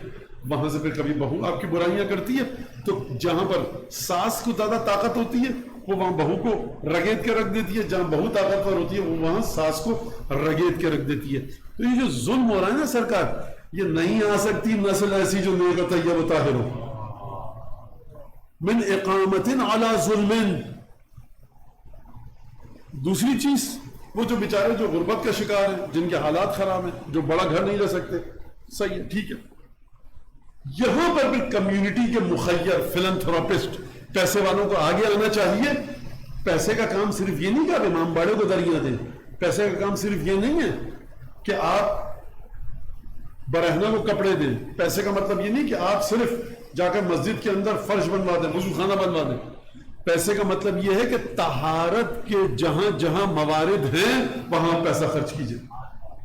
ولایت جہاں پر ہے وہاں پیسہ خرچ کیجیے. آپ اپنی نسل کو بنانے کے لیے اگر ایسے فلیٹس بنائے جائیں کہ جہاں پر لوگ آ کر جن گھروں میں جگہ کم ہے وہ وہاں جا کر رہیں تاکہ ایک اچھے ماحول میں بچے پروان چڑھ سکیں. میں ایک جملہ کہوں گا، زیادہ تفصیل میں نہیں جاؤں گا، اس جملے کو سنیے گا اور پھر میں آتا ہوں ایک اس چیز کی طرف کہ جہاں پر مجھے گفتگو کرنی ہے. ایسا نہیں کہ یہ گفتگو مجھے نہیں کرنی تھی، بالکل کرنی تھی. اور سوچ کے آیا تھا یہ مولانا آج کہاں چلے، موضوع سے باہر چلے، بالکل نہیں. یہ موضوع کے اندر ہوں. کہاں محبت ہے اہل بیت؟ کدھر محبت ہے اہل بیت بچے گی جب گھر پولیٹکس کا شکار ہے؟ جب مغلیہ سلطنت کیا سیاستیں ہوتی ہوں گی جو ہمارے گھروں میں سیاستیں ہوتی ہیں. اگر بہن بھائی ایک بھائی یا ایک بہن کے خلاف ہو گئے، اس کے خلاف ایسے حالات تیار کیے جاتے ہیں کہ وہ بے دست و پا ہو کر رہ جائے. گناہ کبیرہ ہے یہ. ماں باپ مر گئے، میراث کا جس کے ہاتھ میں جو چیز آئی لے کر چلے گئے، گناہ کبیرہ ہے یہ. ہم نے خدمت کی تھی، باپ ہمارے ساتھ رہے تھے، ہم ہاسپٹل لے کے، یہ ہماری کس نے کہا ہے یہ؟ من اقامت علی ظلم کئی نسلوں تک جاتی ہے. اگر صبح عاشور کے اعمال میں امام فرمانا ہے کہ یہ 2 رکعت نماز پڑھو، فلاں سورہ پڑھو، پھر کچھ قدم آگے بھاگ کے جاؤ، پیچھے آؤ، پھر آگے جاؤ، پھر یہ دعا پڑھو، 4 نسلوں تک تمہاری شیطان اس پر قابو نہیں پا سکے گا. تو اس کا مطلب یہ کہ شیطان کے قابو پانے کے کچھ راستے ہیں نا جن کو امام صبح عاشور کے اس عمل کے ذریعے رکوانا چاہ رہے ہیں. لہذا لا تکونوا کاللتی نقضت غزلها من بعد قوت انکاسا. قرآن میں پروردگار فرما رہا ہے اس دیوانی عورت کی طرح مت بنو کہ جو عرب کی عورت تھی جو دن بھر چرخہ کاٹتی تھی اور شام کو اپنی کنیزوں سے کہتی تھی کہ دوبارہ اس دھاگے کو ادھیڑ کر رکھ دو. تو ہم بڑی مشکل کے ساتھ ہم ایک جگہ تک پہنچے ہیں، ظلم کے ذریعے ہم اپنے گھر کے ماحول کو برباد کر رہے ہیں. اب اس کو بڑی توجہ کے ساتھ سنیں. وہ لوگ کہ جو مشترکہ زندگی میں داخل ہو چکے ہیں، آپ کے پاس پیسہ ہے، جی مولانا پیسہ ہے، آپ دوسرے گھر میں موو ہو سکتی ہیں، جی شوہر نہیں مان رہے. آپ کی ایج کیا ہے؟ مولانا بالکل نیولی میرڈ. شوہر کی ایج وہ بھی میچ کرتی ہے. بچے کتنے ہیں؟ 3-4 بچے ہیں. اچھا تو آپ یہ ہے اس طرح سے، تو پرابلم کیا ہے؟ یہ پرابلم ہے. تو آپ ایسا گھر لے لیجیے اس میں 2 کمرے ہوں. نہیں مولانا ہماری ساس منع کرتی کہ جب تک ہم زندہ ایک ساتھ رہیں گے. آپ کو پتا ہے آپ کتنا بڑا گناہ کر رہی ہیں؟ میں ممبر سے بتا نہیں سکتا جو ہو رہا ہے. امام نے فرمایا کہ یہ ایسی اولاد کبھی بھی کامیاب نہیں ہوگی جب امام کہہ رہے ہیں کہ فلاں نہیں پائے گی، اس کا مطلب یہ نہیں کہ میٹرک میں ٹاپ نہیں کرے گی، اس کا مطلب یہ کہ دین کے راستے پر نہیں چلے گی. یعنی نیولی میرڈ پوری فیملی، پورا کا پورا ٹبر ایک کمرے میں، کس امام حسین کی بات کر رہے ہیں؟ کیا اہل بیت کے نقش قدم پر چلیں ہم؟ کیا مطلب ہے؟ اپنے گھروں میں دیکھیے کہاں پر کس کا حق ضائع ہو رہا ہے. بیوی شوہر سے شکایت کرتی ہے آپ کی ماں نے یہ کہہ دیا، بھائی تم اپنی میری ماں کے ساتھ لڑ جاؤ، اس کو مجھے بیچ میں مت کھینچو. مطلب کیا ہے اس کا؟ مطلب کیا ہے اس بات کا؟ ماں آپ کی ہے، آپ بٹھا کر کہیے کہ یہ بات صحیح نہیں ہے. یہ ہمارے گھروں میں ہو رہا ہے عزیزان گرامی، گھروں کے اس ماحول کے ساتھ. ہاں پھر یہ تو میں کہتا ہوں لطف سید الشہداء کہ جو ہمارے بچے ابھی تک عزاخانوں میں دیکھتے ہیں، ماتم کر رہے ہیں، کما لگا رہے ہیں، زنجیر، تابوت، زلجنہ، کربلا، نجف، سامرہ، یہ سب ہو رہا ہے. ورنہ یاد رکھیے ظلم مولا کائنات فرما ہے لیس شیء ادعا الی تغییر نعمت اللہ وتعجیل نقمتہ من اقامت علی ظلم. ظلم پر کھڑے رہو گے، اصرار کرو گے، چیز غلط ہو جائے گی. اور پھر اس کے بعد مومن کی آبرو کا خیال، مومن کی حیثیت کا خیال.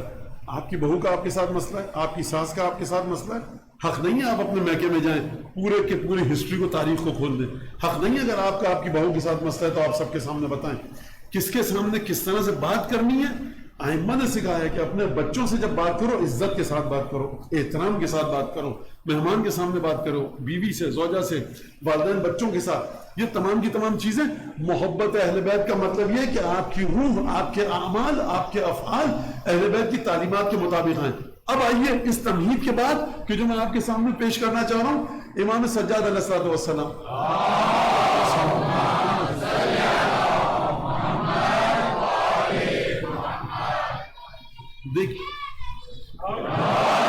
دیکھیں یہ کوئی یونیورسٹی کا ڈیبیٹ کا کمپٹیشن تو ہے نہیں کہ ساس سے زیادہ ظلم کرتی ہیں، روسٹر میں گزر ہے، ادھر آ جائے بہویں زیادہ ظلم کرتی ہیں، کون جیتا؟ ایوان نے کہہ دیا، جوری تھی، اس نے طے ہو گیا کہ ساس سے زیادہ ظلم کرتی ہیں. یہ ہے منبر جو منسوب ہے سید الشہداء کی عزاداری سے.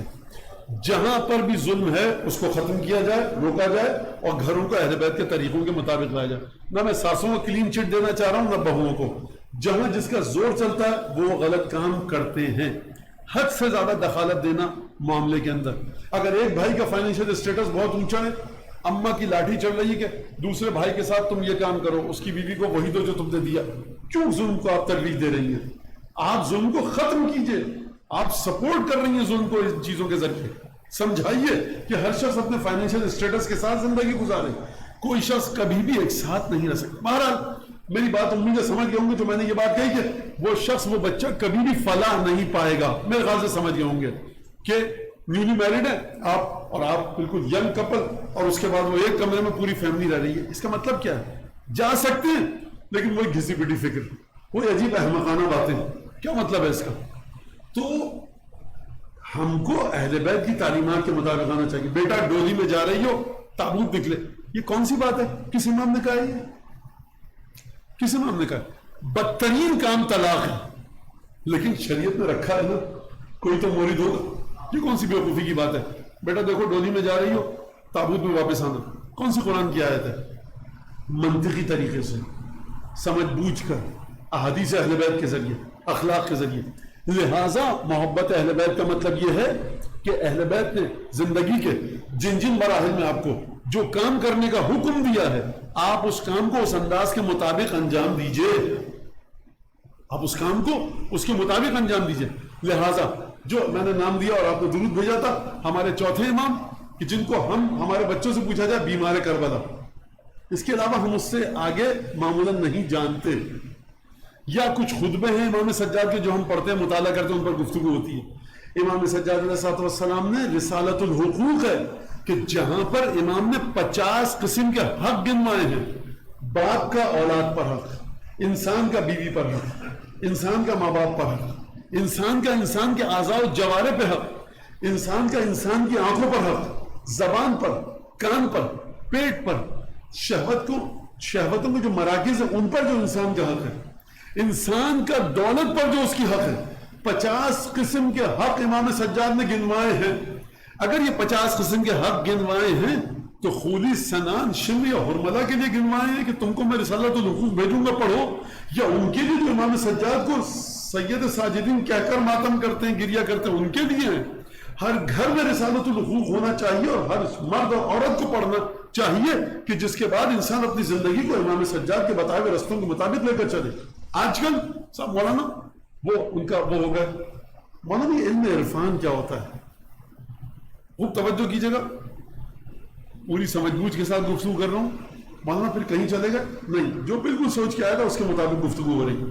محبت اہل بیت مولانا، علم عرفان کیا ہوتا ہے؟ بخدا اگر یہاں پر کراچی میں لگا دے کہ علم عرفان کا درس دیں گے کوئی صاحب، تو 1000 1200 1500 لوگ تو یوں ہی پہنچ جائیں گے جن کی سمجھ میں نہیں آتا کہ عرفان کو الف سے لکھا جاتا ہے یا عین سے۔ لیکن یہ ایک عجیب چیز ہے کہ بھائی یہ علم عرفان یہ ہے کیا؟ مولانا آپ مذاق اڑا رہے ہیں، آپ منع کر، بالکل ہے علم عرفان، کیوں نہیں ہے؟ علم عرفان زیارت جامع کبیرہ، اللہم اجعلنی من العارفین بحق وفی زمرۃ المرحومین بشفاعت، پروردگار مجھے اہل بیت علیہ الصلوۃ والسلام کے حق کو پہچاننے والوں میں سے قرار دے۔ تو عرفان، من عرف نفسہ فقد عرف ربہ، جو اپنے آپ کو پہچانا اس نے اپنے رب کو پہچان لیا۔ عارفن بحقہا، جناب معصومہ سلام اللہ علیہ کے لیے آیا تھا، جو زیارت کرے عرفان حق کے بھی معصومہ کو رکھ کر، حضرت رضا صلوات اللہ وسلام علیہ، من زار جدی بخراسان عارفن بحق ہی، جو میرے جد امام رضا، میرے دادا، کس کا جملہ ہو سکتا ہے یہ؟ میرے دادا امام رضا کی، یہ کون سا امام کہہ سکتا ہے یہ جملہ؟ جی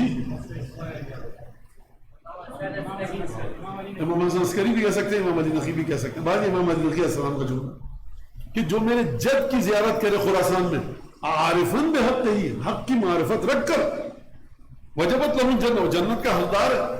تو یہ عرفان ہم انکار کر ہی نہیں سکتے۔ یہ عرفان ملے گا کہاں سے آپ کو؟ کہاں سے ملے گا؟ کدھر سے ملے گا؟ قرآن کے علاوہ ہر چیز میں ہمارے نوجوان عرفان ڈھونڈتے ہیں۔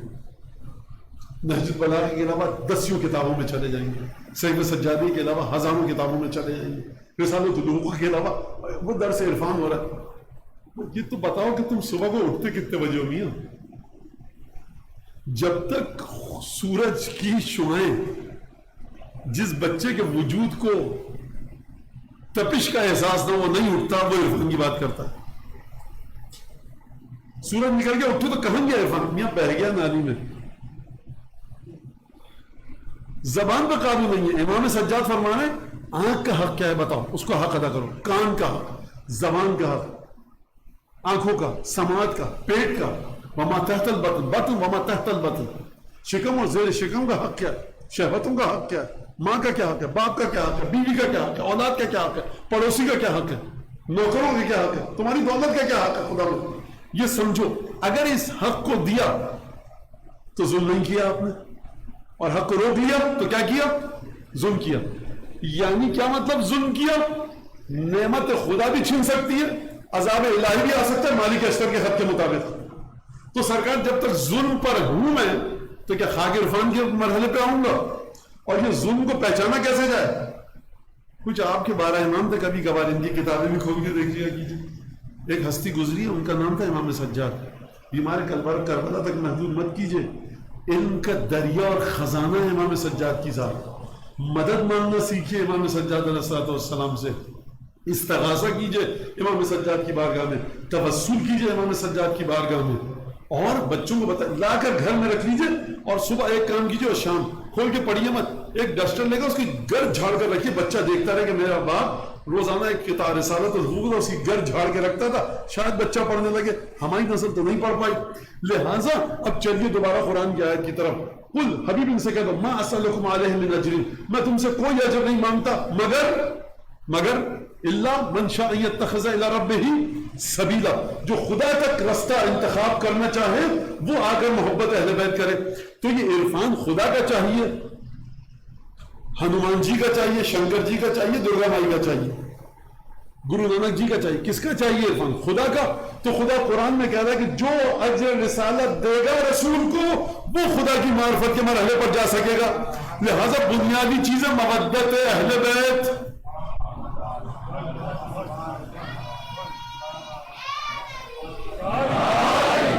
اب مسئلہ یہ ہے کہ مودت اہل بیت، یہ مودت اہل بیت نجس کیسے ہو سکتی ہے؟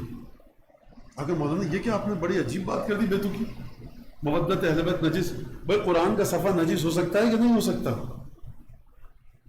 امام رضا اسلام کے حرم میں کوئی بچہ جا کر نجس کر سکتا ہے بیچارہ بے اختیار کہ نہیں؟ خدام بھاگتے ہوئے آتے ہیں، روکتے ہیں، اس جگہ کو کارڈن آف کرتے ہیں، اور پھر ہو سکتا ہے نا، ہر پاک چیز نجس ہو سکتی ہے، حقیقت نجس نہیں ہو سکتی اس کی، ظاہر تو نجس ہو سکتا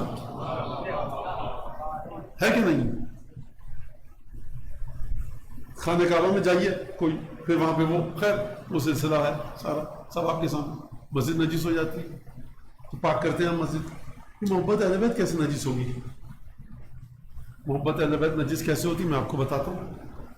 بھائی مولانا یہ کیا بات، بھائی زمزم ہے، زمزم کا پانی، کوئی بچہ پیشاب میں ہاتھ لگائے انگلی ڈبو دے، اب آپ اس زمزم کے پانی کو لے کے کائنات میں جس کے پاس بھی چلے جائیے، یہ ہے زمزم لیکن نجیسہ پی نہیں سکتے، وضو بھی نہیں کر سکتے، نہ پاک کر سکتا ہے، اس کو گملے میں کیاری میں ڈال دیجیے۔ محبت اہل بیت کیسے نجس ہوگی؟ محبت اہل بیت ایسے نجس ہوگی کہ درود پڑھیں محمد آل محمد،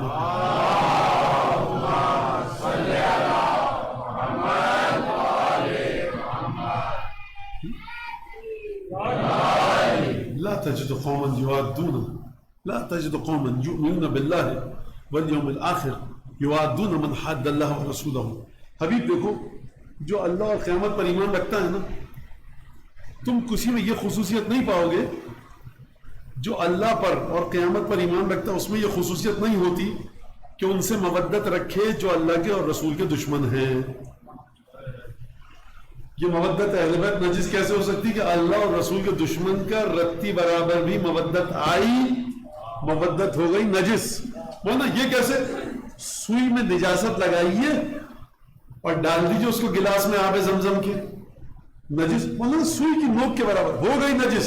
لہذا پروردگار فرمایا لا تجد قوما، کسی میں یہ خصوصیت ہو ہی نہیں سکتی کہ وہ اللہ اور قیامت پر ایمان رکھے لیکن اس کے باوجود اللہ اور اس کے رسول کے دشمنوں سے محبت کرے۔ لہذا سورہ احزاب میں پروردگار کیا فرما رہا ہے؟ الذین یؤذون اللہ ورسولہ، جو اللہ اور اس کے رسول کو اذیت دیتے ہیں، لعنہم اللہ فی الدنیا والآخرہ، اللہ نے دنیا میں بھی ان پر لعنت بھیجی ہے اور آخرت میں بھی وَأَعَدَّ لَهُمْ عَذَابًا، اور ان کے لیے بڑا دردناک ذلیل کرنے والا عذاب رکھا ہے۔ لہٰذا جب بھی کسی کی مودت کو دل میں لائیے نا تو دیکھ لیجیے گا کہ یہ رسول کا دشمن تو نہیں ہے، اس نے رسول کو اذیت تو نہیں دی، کیونکہ رسول کو جس نے اذیت دی ہے وہ دنیا میں بھی ملعون ہے، آخرت میں بھی ملعون ہے۔ ملعون کی محبت مرحوم کی محبت کے ساتھ جمع نہیں ہو سکتی۔ محمد وآل محمد صلوات۔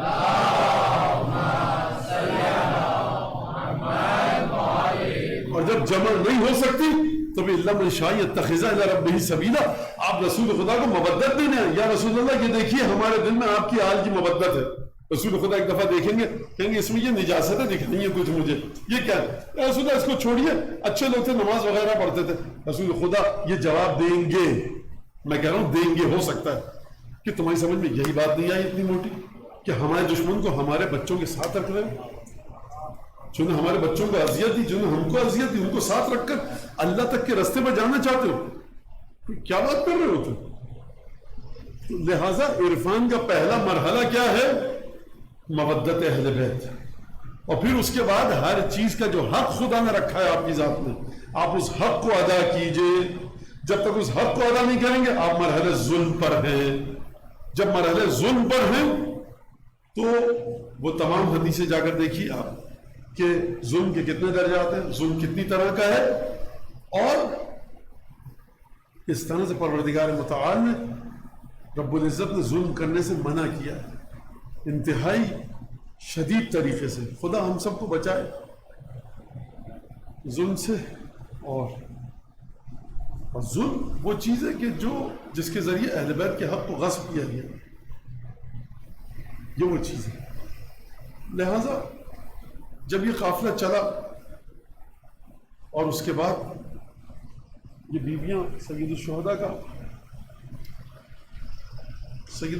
قافلہ ان بیویوں کا جب کوفے میں داخل ہوا تو عزیزان گرامی آپ یہ ذرا سوچئے گا کہ جناب زینب 10 برس تقریباً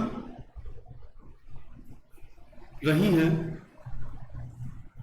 نماز 5 برس رہی ہیں کوفے میں، اور بی بی جب کوفے میں رہتی تھی تو درس تفسیر، فقہ کا درس اور دینی علوم، خواتین سوال کرنے آتی تھیں شرعی مسائل کے، قرآن کے بارے میں، تمام کے تمام امیر المومنین کی دختر ہیں، تو وہ خواتین کو وہ علم نہیں سکھائیں گی تو کون سکھائے؟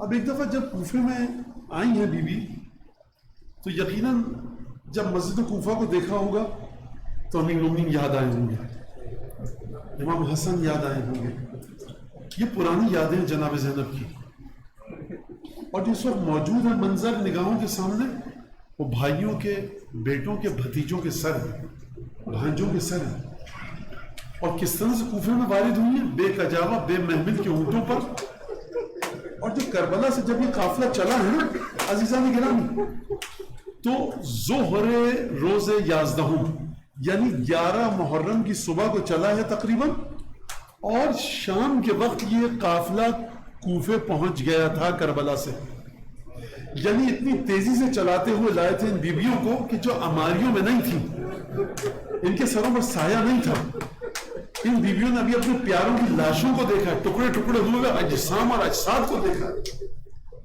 بس ایک دفعہ بازار کوفہ سے جب بی بی گزری، خطبہ دیا، اور ایک دفعہ جناب زینب داخل ہوئی دربار کوفہ میں۔ یہ 10ویں دفعہ آپ مصائب سن چکے ہیں۔ ایک دفعہ آیت اللہ العظمیٰ سید حسن شیرازی، جو خانوادہ شیرازی کے بہت بلند ترین پائے کے مرجع تقلید، 1892 میں انتقال ہوا۔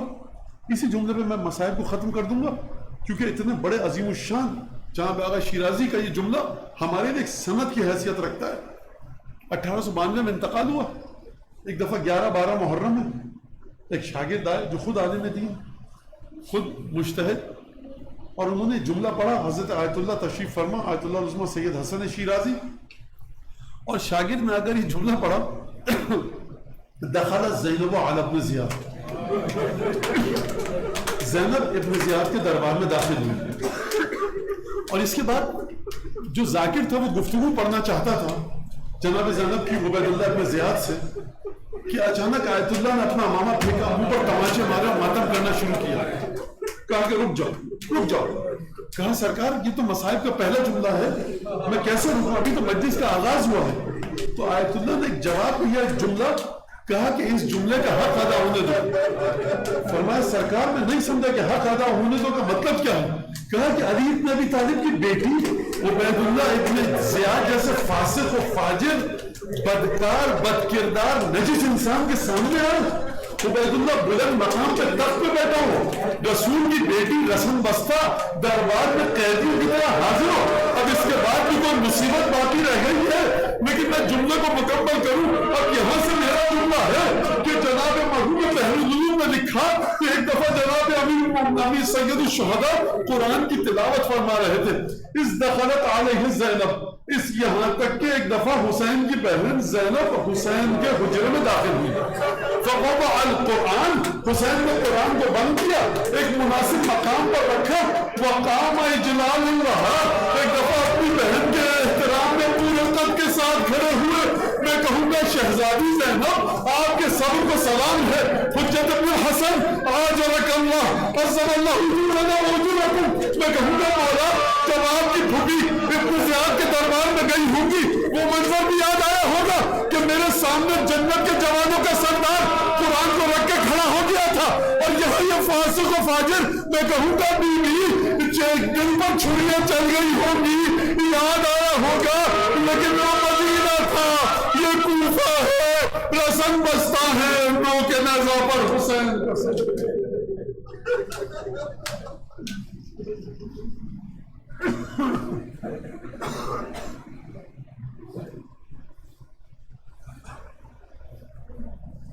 اللهم كن لوليك الحجة ابن الحسن صلواتك عليه وعلى آبائه في هذه الساعة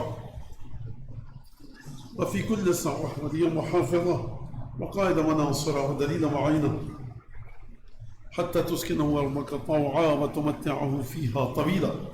اللهم بحق محمد وآل محمد عليك صل على محمد وآل محمد وعجل فرجهم واهلك عدوهم من الجن والإنس من الأولين والآخرين، واكفنا ما همنا وارزقنا العافية ووسع أرزاقنا وطول أعمارنا مع الصحة والسلامة في الجسم والروح.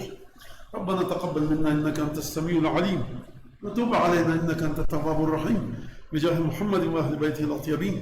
پالنے والے اس مجلس کو حضرت حجت کی بارگاہ میں شرف قبولیت سے سرفراز فرما، ان کے دل سے ہر دکھ کو دور فرما، ہر خوشی عطا فرما۔ اس مجلس کو حضرت حجت خاصتاً پنجتن بارہ امام چار معصومین کے لیے تعزیت، عزا اور پرسے کا باعث قرار دے۔ حضرت حجت کے دل سے ہر دکھ کو دور فرما، ہر خوشی عطا فرما، ان کے ظہور میں تعجیل فرما، ہمیں ان کے انصار و امان میں شامل فرما۔ پروردگار یہاں جو مومن مومنات موجود ہیں، اگر ان میں کوئی تنگ دست ہے، نادار ہے، قرض دار ہے، پریشان حال ہے، بے اولاد ہے، بے روزگار ہے، مشکل میں گرفتار ہے، مشکلات کو دور فرما۔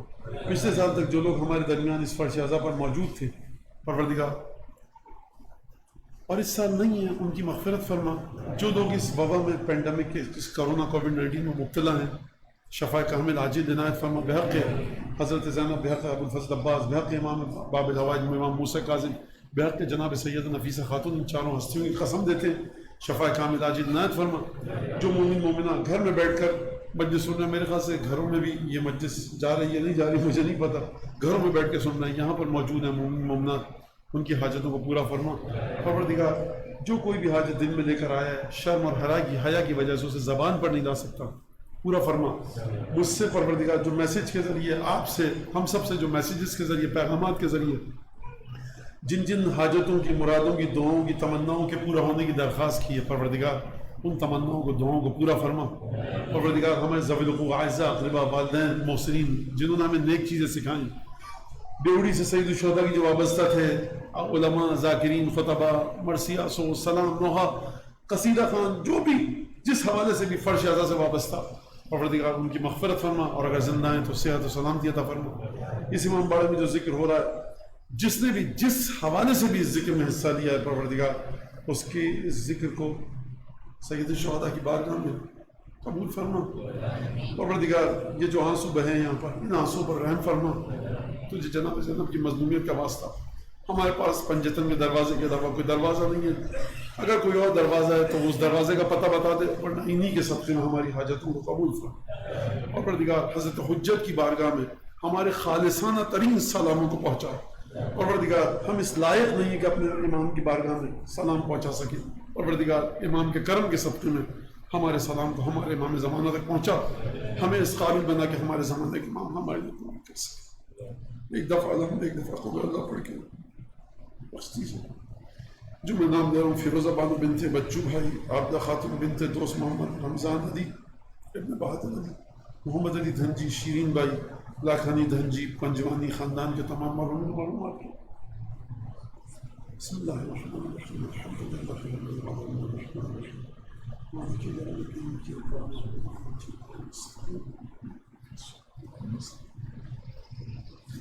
صراط الذین انعمت علیہم۔ بسم اللہ الرحمن الرحیم، قل هو اللہ احد اللہ الصمد۔ کفوا احد، دعاؤں کی قبولیت کے لیے بلند آواز سے دعا بھیجتے ہیں۔